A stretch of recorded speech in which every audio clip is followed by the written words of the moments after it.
Buongiorno, siamo sulla strada del vino dei sapori del Friuli Venezia Giulia.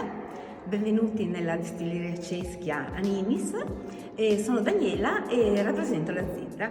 La distilleria Ceschia vanta una tradizione ultracentenaria ed è una delle distillerie più antiche del Friuli.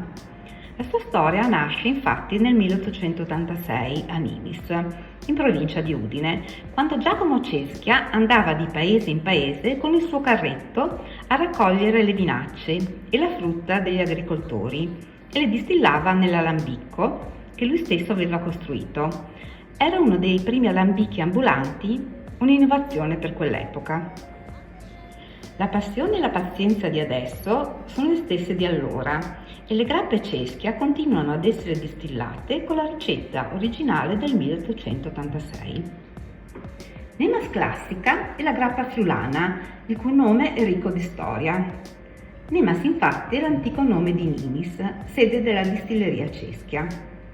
Nemas Riserva Barrique è un'unione di pregiati vitigni sapientemente invecchiata in botti di rovere francese per almeno 18 mesi. Grappa ramandolo classica, nella tradizionale bottiglia impagliata, segue la ricetta originale di Giacomo Ceschia ed è dedicata a chi ricerca l'essenza più vera della grappa friulana. Ha un aspetto cristallino e luminoso, delle note fruttate floreali e in prevalenza di frutti a bacca rossa, sambuco e glicine. È una grappa secca da accompagnare splendidamente ad una gubana friulana.